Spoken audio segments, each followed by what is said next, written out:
예, 안녕하십니까. 이번 메가존 클라우드의 정영진이라고 합니다. 이번 스폰서 세션에서는 메가존 클라우드사가 수행한 국내 금융권 고객사의 클라우드 기반 피보탈 PaaS 도입 및 구축 사례에 대해서 소개를 드리고자 합니다. 먼저 소개해드리고자 하는 순서는 다음과 같습니다. 그래서 먼저 많은 분들이 아시겠지만 메가존 클라우드라는 회사가 어떤 특장점이 있는 회사인지에 대해서 소개를 드리고, 두 번째로는 고객사에서 피보탈 PaaS를 왜 도입을 하게 되었는지의 도입 배경과 도입 시에 고려해야 될 고려 사항들에 대해서 설명을 드리고, 그리고 도입 고려를 통해서 구성을 해야 될 PCF 아키텍처에 대해서 설명을 드리겠습니다. 그리고 마지막으로는 고객과 피보탈 PaaS를 시스템을 구축할 때 논의했던 주요 PCF 구축 요소들에 대해서 다음과 같이 5가지의 사항에 대해서 사례를 통해서 소개를 드리도록 하겠습니다. 먼저 메가존 클라우드에 대해서 소개를 드리겠습니다.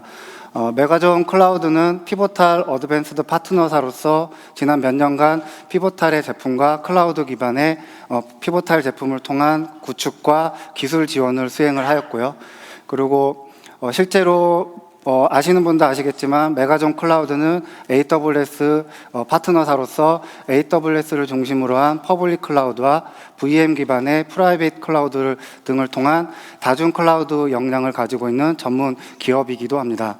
그리고 또한 메가존 클라우드는 기존의 클라우드 매니지먼트 플랫폼을 위한 CMP 솔루션과 데브옵스를 위한 맥가우디 솔루션을 보유하고 있는 전문 솔루션 보유 업체이기도 합니다. 그리고 금융권 이번 고객사를 포함해서 1,300여 개 이상의 고객사를 통해서 풍부한 고객 레퍼런스를 보유하고 있는 회사이기도 합니다.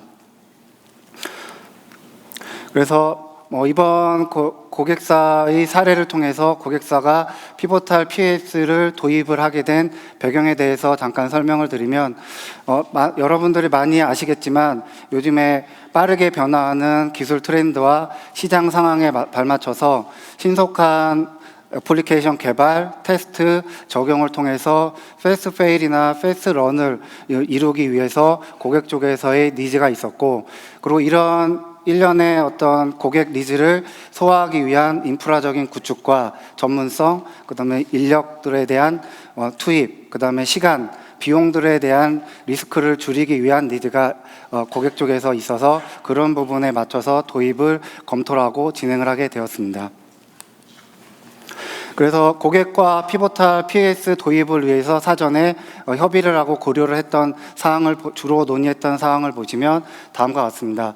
그래서 조직적인 부분과 구축적인 부분에서 고객과 많은 논의를 진행을 했고요.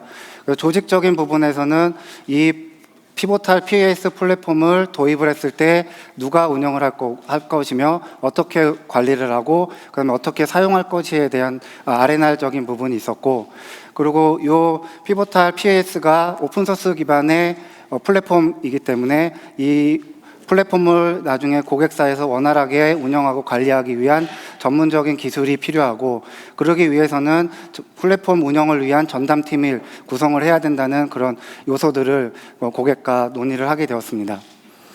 그리고 그 다음에 이제 구축적인 요소로는 실제로 이제 이 PaaS를 도입을 했을 때 어떻게 도입을 해야 되는지에 대한 구축적인 관점에서 서브넷 구성, 서비스 포트를 어떻게 정리를 할 것이며, 그 다음에 DNS를 어떻게 할 것인지에 대한 네트워크 구성, 그리고 실제로 이 애플리케이션을 개발했을 때 PaaS 환경에 올라갔을 때 이 앱을 어떻게 도메인을 구성을 하고 정책을 만들 것인지에 대한 도메인적인 관점, 그리고 실제로 이 플랫폼을 넣었을 때 PaaS와 아니면 플랫폼 인프라적인 부분에서 불특정한 고객들의 리퀘스트를 어떻게 부하적인 부분에서 소화를 할 건지에 대한 유연성과 확장성 관점에서 많은 논의를 진행을 했고요. 그리고 플랫폼을 실제로 쓰시더라도 실제로 어느 특정 부분은 코드 자동화라든가 아니면 배포, 빌드에 대해 자동화 부분이 들어가기 때문에 플랫폼 자동화적인 부분도 고려를 하게 되었습니다. 그리고 실제로 이 고객사 사례를 통해서 구성했던 PAS 플랫폼의 PCF 아키텍처입니다. 이 장표는 실제로 앱 배포를 위해서 구성했던 아키텍처라고 보시면 되고요. 그래서 실제로는 보시는 것처럼 유저단과 일반 엔드 유저를 위한 사용자를 위한 유저단, 내부 업무 사용자를 위한 개발자, 오퍼레이터 이렇게 크게 두 가지 구성 요소로 나뉘게 되었고요. 이 구성 요소를 나누기 위해서 실제로는 아이솔레이션 세그먼트를 통해서 두 가지 영역을 분리를 하게 되었습니다. 그래서 실제로 고객사와 진행을 하면서 고객 요건에 맞춘 요건들을 도출을 했고, 그 도출된 요건이 크게는 5가지 정도로 도출이 되었습니다. 첫 번째는 아무래도 국내 금융권 고객사다 보니까 많은 개발자분들도 아시겠지만 웹과 와스를 분리해야 되는 요건이 고객 쪽에서 요건이 나오게 됐고요. 웹와스 분리를 위해서 실제로 피보탈 PAS에서는 보시는 것처럼 아이솔레이션 세그먼트를 적용을 해서 구현을 하게 됐고요. 그래서 아이솔레이션 세그먼트를 구축을 했다고 해서 끝나는 부분이 아니고 아이솔레이션 세그먼트와 PAS 코어단의 커뮤니케이션 통신을 위해서 어떻게 해야 될지에 대한 구축도 고민을 하게 되었습니다.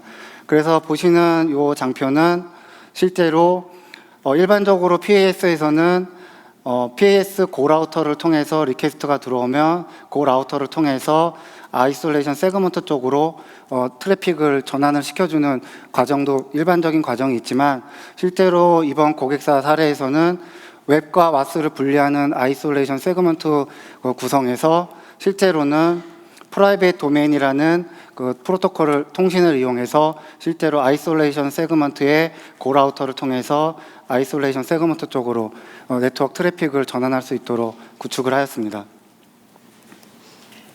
그 다음 고객과 논의한 부분은 데이터베이스 구축 부분입니다. 그래서 실제로 금융권이나 고객사 입장에서는 페일오버 아니면 데이터 복구 이런 관점에서 논의가 됐었고요. 실제로 PAS에서 데이터베이스를 통해서 구성할 수 있는 토폴로지 구성안은 크게 3가지가 있습니다. 싱글 구성과 리더 팔로우 구성, 그 다음에 갈렐라 클러스터 구성. 그래서 크게 3가지 구성이 있고, 이번 고객사 사례에서는 페일오버를 중점적으로 해서 리드 라이트 기능으로 리더 팔로우 구성을 실제로 구축을 하게 되었습니다. 그 다음에 3번째 요소는 실제로 이제 고객사의 니즈에 맞게 저희가 빌드팩을 디폴트하게 구성을 했지만, 그 디폴트 하면서 개발자들이 어플리케이션을 배포할 때 시큐리티 부분과 모니터링 부분에서 빌드팩을 어떻게 녹여드릴 수 있을지에 대해서 고민을 하게 됐고요. 그러면서 보시는 것처럼 멀티플 빌드팩 방식을 이용해서 중간에 빈 밑에 서플라이를 스크립트를 통해서 시큐리티 부분과 모니터링 부분을 멀티플 빌드팩으로 별도로 구성을 해서 컨테이너 배포로 PAS 플랫폼에 런칭을 하고 운영을 할 수 있도록 구성을 별도로 했습니다. 그 다음 고객 쪽의 요건은 실제로 PAS 플랫폼에서 돌아가고 있는 자원들의 모니터링과, 그리고 그 모니터링과는 또 별개로 실제로 플랫폼에 바이러스가 들어왔는지에 대한 안티바이러스 모듈에 대한 애드온 요청이 있어서 보시는 것처럼 보시 런타임 컨피그레이션에 있는 애드온 블럭을 이용해서 자원 모니터링을 위한 와탭 인프라와 그다음에 안티바이러스를 위한 클램 AV를 설치해서 애드온 기능으로 구축을 별도로 하게 되었습니다. 그리고 마지막 5번째는 이제 실제로 PAS로 플랫폼을 구성을 하게 되면 결과적으로는 어떤 장애나 이슈가 생겼을 때 데이터를 백업해서 빨리 복구하는 그런 절차가 필요하고 기술적인 구축이 필요하기 때문에 데이터 백업 부분을 고려를 했고요. 그래서 데이터 백업은 보시 백업 리스토어로 CLI를 통해서 대상으로는 컨피그레이션 구성 정보와 데이터 정보를 대상으로 하게 되었습니다. 그래서 컨피그레이션 쪽은 옵스 매니저를 대상으로 BBR CLI를 통해서 데이터 컨피그레이션 백업을 하게 됐고요. 그리고 데이터 부분은 디플로이먼트 백업에서 파스 타일 등의 타일을 대상으로 해서 데이터를 백업을 하고 실제로는 복구를 하는 컨피그레이션과 데이터 복구를 하게 되는 그런 단계로 복구를 하게 되었습니다. 제가 준비한 부분은 여기까지이고요. 실제로 이 작업을 하면서 저희가 소개를 받을 때는 스폰서 세션으로 10분 정도를 저희가 얘기를 들었는데 10분 정도를 하면서 과연 이 개발자분들과 여기 계신 분들한테 어떤 부분을 도움을 드릴까를 많이 고민을 하게 됐고요. 그러다 보니까 실제로 저도 구축을 하면서 PAS에 대한 클라우드 파운드리에 대한 이론적인 부분과 도큐먼트에 있는 부분을 공부를 하고 배우긴 했지만 실제로 현업에서는 어떻게 적용할지에 대해서 고민을 많이 하게 됐고요. 그런 부분에 있어서 여기 계신 분들이 향후에 PAS를 프로젝트를 수행하거나 연구하거나 어떻게 보면 스터디를 할 때 참고를 하실 수 있도록 시행착오를 덜 겪을 수 있도록 하는 부분의 관점에서 구축 요소들을 5가지 정도로 준비를 하게 됐습니다. 네, 이상입니다. 네.